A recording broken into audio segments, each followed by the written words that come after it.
Hi, the Gardener Ben here, and if your lawn, like mine at home, is starting to look really tired, a series of really hot and dry summers followed by really dark, wet winters with a large amount of snowfall across the UK has left your lawn looking sad and neglected. Now in March and April is the perfect time to try and restore it. If you have children and pets, or just like me, you like wandering around your garden maintaining your beds and borders, over a period of time the soil can become really compact, starving out the roots of the plant and making sure there's not a huge amount of oxygen in the actual soil itself. This can also cause problems with drainage as well, and you can end up with puddling on the top of the lawn, which kills the roots and encourages moss and weed growth.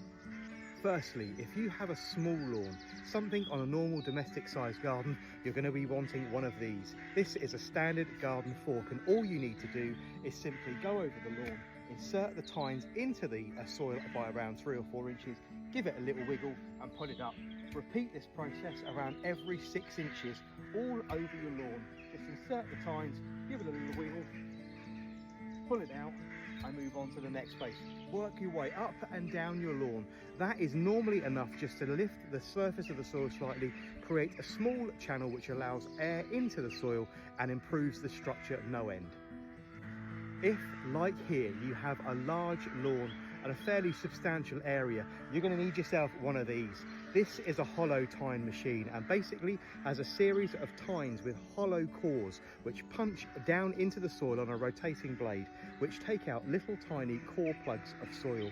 You can see they pump down into the soil by about 1.5 to 2 inches, opening up a nice little channel. This particular lawn is in such a poor condition, it's also going to be scarified, which I'll talk to you about in another video. It's then going to be top dressed and overseeded, and the purpose of the holes is not only to add air and open up the soil structure, but also allow lawn seed down into the lawn, a top dressing of organic matter over the top, which will hide it from the pesky crows, which you can hear in the background, and those pigeons that always like to feast on your lawn seed.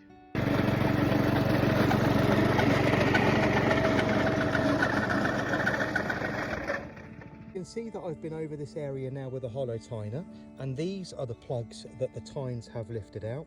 They're around 1 inch to 1.25 inches of soil, which over a period of a couple of weeks and as it rains will simply dissolve back onto the surface, leaving, as you can see, a finger-sized hole which can now be filled with lawn seed and overdressed with organic matter.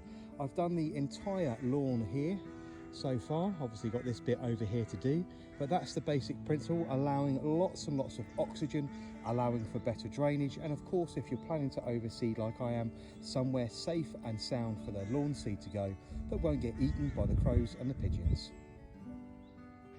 Now the next mechanical application for the lawn is actually to scarify it, to remove all of this. Now we'll all be very familiar with what moss looks like and the catastrophic effects it can have on a lawn, especially if you're in an east or northerly aspect, or your soil has become particularly compacted or overused.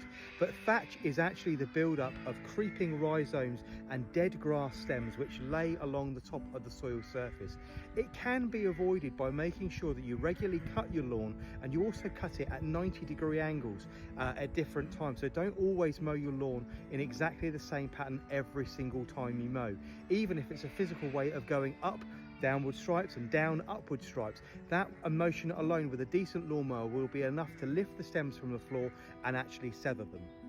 Now, if you have a small domestic garden, scarification of your lawn couldn't be easier.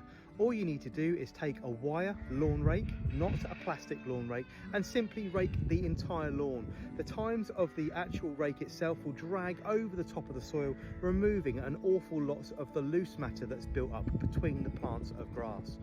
Moss is particularly useful. You can use it for lining hanging baskets, packing out the bottom of raised beds, or decoratively dressing off flower arrangements or pots in the house. But if you have a larger lawn like this, you're going to need a scarification machine. For larger areas, this is a lawn scarifier, and very much like a cylinder lawnmower, has a round drum which turns as the machine moves forward. It has a series of sharp blades placed around 1 inch apart which comb down into the soil and flick the moss simply out the back.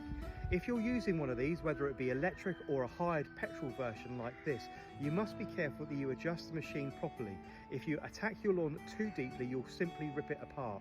And the Scarifier has two distinct uses. Not only does it drag the moss and the thatch out of the lawn, but having the machines correctly set up means the tines slice ever so slightly into the soil surface by around 3 or 4 millimeters.